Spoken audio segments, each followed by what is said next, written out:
Hello everyone, welcome back. आज हम लोग पढ़ने जा रहे हैं एसजीएफ के बारे में, shortest job first scheduling algorithm के बारे में हम लोग पढ़ेंगे। तो इस एसजीएफ का सॉल्व करने के जो हमारा मेथड होता है वो सब देखते क्या है। इसका क्राइटेरिया दे होता है, बस टाइम को हम लोग ध्यान में रखते हैं जब हम लोग प्रोग्राम को सॉल्व करेंगे। ठीक, तो हमने ऊपर मेंशन कर लिया है कि क्राइटेरिया क्या होता है, बस टाइम। ठीक, हमारे पास प्रोसेस हैं P1 P2 P3 P4, arrival time given होता है और बस टाइम गिवन होगा। तो आपसे जब भी क्वेश्चन आएगा तो आपको हम क्या गिवन होगा, अराइवल टाइम गिवन होगा और बस टाइम गिवन होगा। आपसे सिर्फ क्वेश्चन में ये पूछेगा कि आप ग्रैंड चार्ट बताइए, कंप्लीशन टाइम निकालिए, TAT मतलब turn around time, WT waiting time निकालिए। ठीक, तो हम लोग चलिए सॉल्व करते हैं। ग्रांड चार्ट निकालेंगे तो GC लिख देंगे। ठीक, इसको हम लोग बना लेंगे। हमेशा प्रोसेस स्टार्ट होता है जीरो से स्टार्ट होगा, तो हम लोग मिनिमम कहाँ से लिखेंगे, जीरो से स्टार्ट होता है। इसमें क्राइटेरिया ध्यान रखेंगे बस टाइम। ठीक, तो चलिए शुरू करते हैं। जीरो टाइम पे हम लोग ये देखेंगे कि कौन सा प्रोसेस अराइव हुआ है। अराइवल टाइम चेक करेंगे कि जीरो प्रोसेस पे कौन सा प्रोसेस अराइव हुआ है। तो यहाँ पे अराइवल टाइम सबका क्या है, 1 है, 2 है, 1 है, 4 है। तो जीरो किसी का अराइवल टाइम नहीं है। तो ये जब प्रोसेस जीरो टाइम क्या होगा, आइडियल हो जाएगा। कब तक होगा, हम लोग इसको 1 टाइम चलाएंगे और इसको हम लोग चलाएंगे 1 टाइम चलाएंगे। 0 से 1 आया, ये आइडियल रहेगा। क्यों आइडियल रहेगा, क्योंकि जीरो टाइम पे कोई भी प्रोसेस अराइव नहीं हुआ है, तो ये क्या होगा, आइडियल होगा। तो आइडियल के हम लोग से लाइन खींच देते हैं और उसको हम लोग एक टाइम आगे बढ़ा देंगे। ठीक, अब हम लोग कौन से टाइम पहुंच गए हैं, ग्रांड चार्ट में देखिए 1 टाइम। ठीक, 1 टाइम पे देखेंगे, फर्स्ट टाइम पे अराइवल टाइम 1 पे कौन कौन से प्रोसेस अराइव हो गए। अब ये देखिए प्रोसेस 1 टाइम पे प्रोसेस P1 और P3 अराइव हो गए, मतलब प्रोसेस P1 और P3 अराइव हो गए हैं। ठीक, ये लोग प्रोसेस आ गए हैं। बट यहाँ पे क्या हुआ, दोनों प्रोसेस एक साथ आ गए, इनका अराइवल टाइम एक सेम है। तो यहाँ क्या चेक करेंगे हम लोग, बस टाइम चेक करेंगे। CSJ पे मैंने पहले ही बताया था क्राइटेरिया क्या होता है, बस टाइम देखेंगे। जिसका बस टाइम सबसे कम होगा उस प्रोसेस को हम लोग क्या करेंगे, उसको रन कराएंगे। ठीक, तो यहाँ देखिए प्रोसेस P1 का बस टाइम कितना है, 3 है, और प्रोसेस P3 का बस टाइम कितना है, 2 है। तो सबसे कम बस टाइम किसका है, P3 का है। तो हम लोग P3 को यहाँ से काट देंगे और P3 को हम लोग क्या कर देंगे, रनिंग प्रोसेस में दे देंगे। ठीक, रनिंग प्रोसेस। और कितना चलेगा, ये कितना चलेगा, बस टाइम कितना है इसका, 2 है। ठीक, तो काट देंगे, ये क्या हो गया, अब 0 हो गया। और ये कहाँ तक चला, 1+2 कितना था, बस टाइम किसका था, P3 का कितना था, 2 था। तो 1+2 3 प्रोसेस तक चल गया। ठीक, अब देखिए हम लोग क्या किए, टाइम 3 तक पहुंच गए। बट अब हम लोग ये चेक करेंगे कि टाइम 3 तक कोई प्रोसेस अराइव हुआ है। जो प्रोसेस अगर अराइव होगा उसको हम लोग क्या रखेंगे, रेडी क्यू में रखेंगे। ठीक, तो क्या करेंगे, चेक करेंगे अराइवल टाइम में किसका, P3 टाइम में कौन सा प्रोसेस अराइव हो गया। P3 टाइम में देखिए P2 प्रोसेस टाइम 2 पे अराइव हो चुका था। तो हम लोग क्या करेंगे, अब P1 प्रोसेस है और P2 प्रोसेस है। ठीक, दो प्रोसेस हैं। ठीक, दो प्रोसेस हमारा किसमें है, रेडी क्यू में है। अब कौन सा प्रोसेस है, P1 और P2, P1 और P2। ठीक, इसका अराइवल टाइम कितना है, P1 का 1 है और इसका कितना है, 2 है। अराइवल टाइम सबसे ज़्यादा कम किसका है, P1 का। तो हम लोग क्या करेंगे, इसको यहाँ से काट देंगे रेडी क्यू से और रनिंग प्रोसेस में इसको डाल देंगे P1 को, क्योंकि इसका अराइवल टाइम क्या है, सबसे कम है। ठीक, और ये कब तक चलेगा, इसका बस टाइम कितना है, 3 है। तो 3 को यहाँ क्रॉस कर देंगे, यहाँ 0।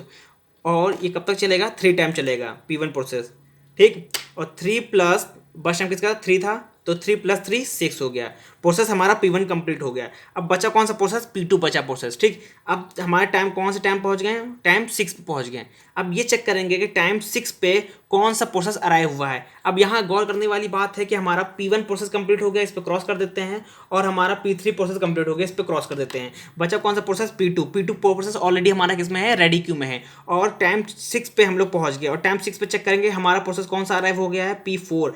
कौन से टाइम पे अराइव हुआ था, टाइम 4 पे अराइव हो चुका था। तो हम लोग क्या करेंगे, प्रोसेस P2 और P2 ऑलरेडी हमारे रेडी क्यू में था और P4 को हम लोग रेडी क्यू में डाल देंगे। ठीक, अब हमारे पास कौन सा प्रोसेस है, P2 और P4। ठीक, अब हम लोग देखेंगे कि सबसे कम अराइवल टाइम किसका है।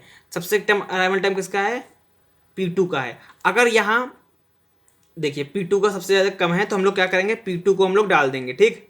अगर यहाँ पर P2 हमारा क्या होता, मान लीजिए P2 हमारा और P4 बराबर होता है, अराइवल टाइम सेम होता, और पी यहाँ बस टाइम हमारा क्या होता है, यहाँ पे 3 होता, ठीक। तो हम लोग ये चेक करते हैं कि सबसे ज़्यादा बस टाइम किसका कम है, तब इसको तो कौन सा प्रोसेस होता है, P2 लेता है। मान लीजिए अगर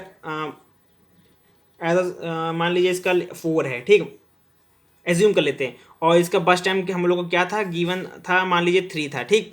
अब यहाँ कंडीशन क्या होती,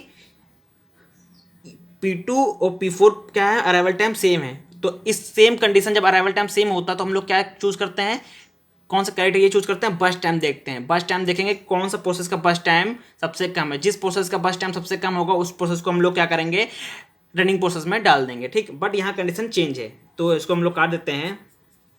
तो क्या था, P2 P4 प्रोसेस हमारे रेडी क्यू में था, तो ये सबसे अराइवल टाइम किसका सबसे कम था, P2 का। तो P2 को हम लोग यहाँ से काट देंगे और P2 को यहाँ पे हम रेडी क्यू में डाल देंगे, ठीक। और P2 को जब डालेंगे तो उसका बस टाइम कितना था, 4 था, और कौन से टाइम तक हम लोग चले थे, 6 तक। तो 6 + 4 10 तक हम लोग चल गए, ठीक। अब 10 प्रोसेस पे देखेंगे कौन सा प्रोसेस अराइव हुआ, नहीं प्रोसेस, क्योंकि कोई प्रोसेस बचा ही नहीं है, और P2 हमारा क्या हो गया, कंप्लीट हो गया है, ठीक। तो हम लोग कौन सा प्रोसेस बचा है, P4 बचा है। तो P4 कोई प्रोसेस और न्यू है नहीं, तो हम लोग P4 जो रेडी में था उसको हम लोग रनिंग प्रोसेस में डाल देंगे, ठीक।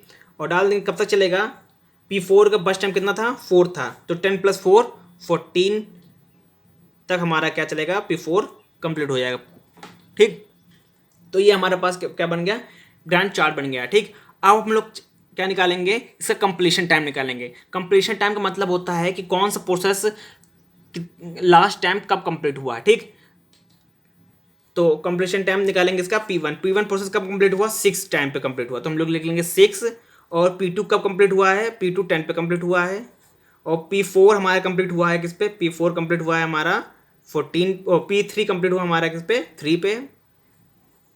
और P4 कंप्लीट हुआ किस पे, 14 पे कंप्लीट हुआ है, ठीक। अब बात कर लेते हैं, यहाँ पे हमारा कंप्लीशन टाइम कंप्लीट हो गया। अब बात करेंगे TAT का। TAT का मतलब होता है टर्न अराउंड टाइम, ठीक। टर्न अराउंड टाइम निकालते कैसे हैं, CT - AT। CT क्या होता है हमारा, कंप्लीशन टाइम होता है, इसलिए लिख देते हैं CT। और अराइवल टाइम क्या होता है, AT, ठीक।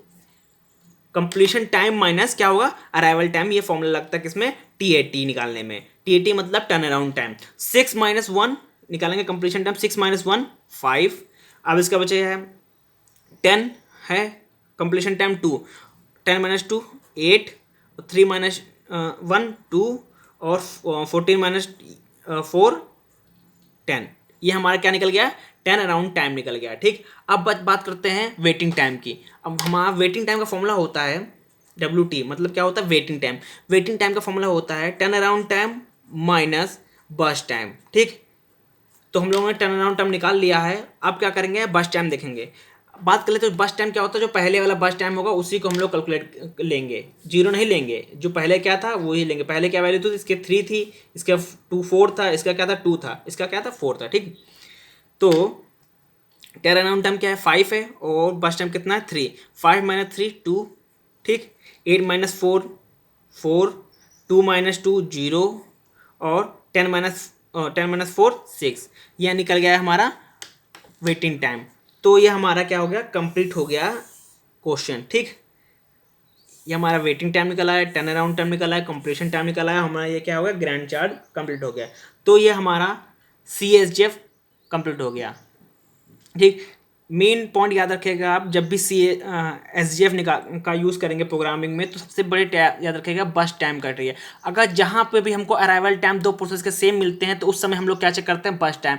जिस भी प्रोसेस का बस टाइम सबसे कम होगा उस प्रोसेस को हम लोग क्या डाल देंगे, रनिंग प्रोसेस में डाल देंगे, ठीक। और जिसका ज़्यादा होगा उसको रेडी क्यू में एज इट इज़ रखे रहेंगे, ठीक। तो ये हमारा कंप्लीट हो गया SGF। Thank you everyone.